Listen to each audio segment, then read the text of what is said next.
basically what we do and what we say. And about Israel, it's always amazing.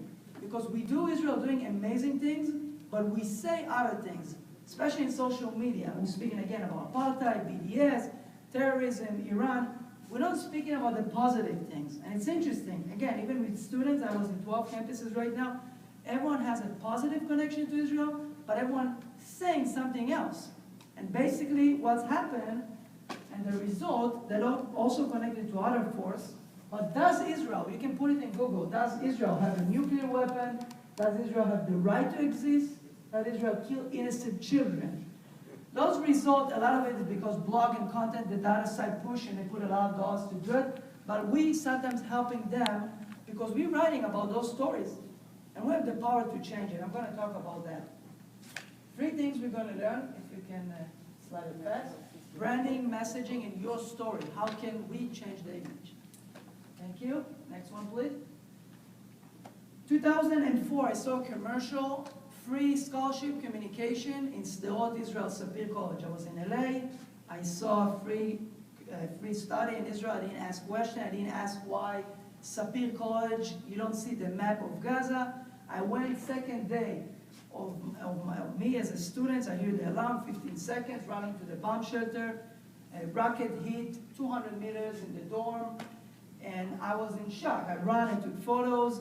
And this reality was 6 years of my life. I thought it was one crazy reality. I came back from LA.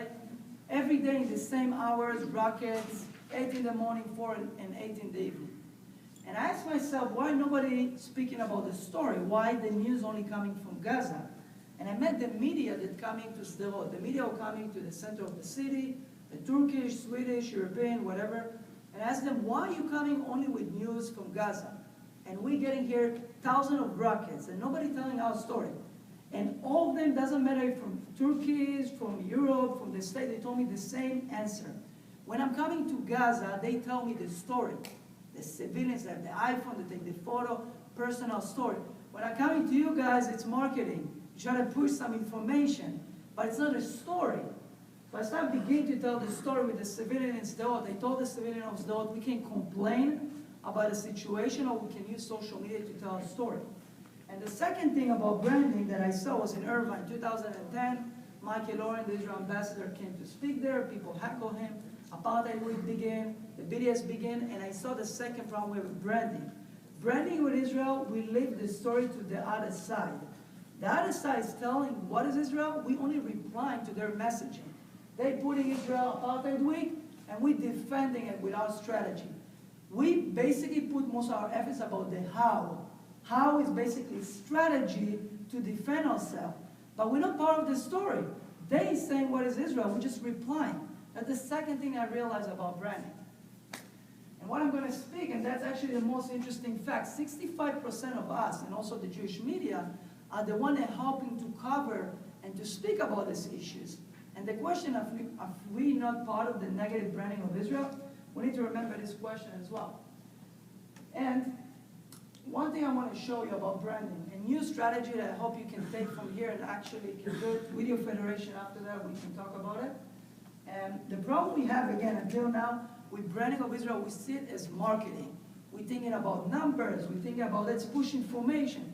We did it, 2010, 9, Israel put 200 million shekel to brand Israel as the capital of gay, capital of startup. Every time we're changing the brand of Israel, every year, we think it's marketing, but again, you can't push what Israel and hope that people adopt it in social media. Social media is interactive, it's engaged. We need to work in different completely strategy and not marketing. And what I suggest, and I'm doing it in the last few years, is something else. One thing about a message and basically branding of Israel. Positive and personal. The positive and personal message, and I'll show you, I did it with students all over the States, extremely effective.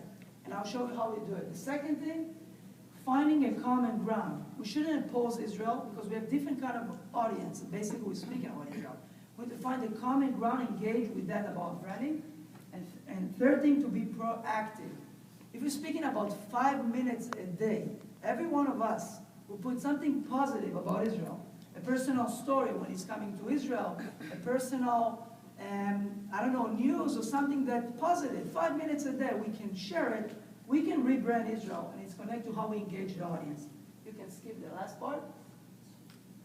And the message, and guys, I want to show you that. Most of the people that I'm speaking in social media, again, because they think it's a marketing tool, they use it as they share things. They just push things. They're sharing this video. This is, by the way, one of the biggest Jewish organizations on social media that he put this. Share this video. No personal, not positive, not common ground, and I don't have why. Why I will share this video? We need to think about stuff like that.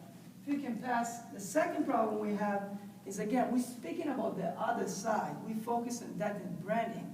We're speaking about what's going on in the other side. We're speaking about social media. This map, I'm going to ask you just fast question. There is numbers. I don't know if you can see it. Someone know what's the numbers? That's the old Gaza. That should be Israel, the Middle East. Someone know what's the numbers? Range of the rockets. Range. Someone else?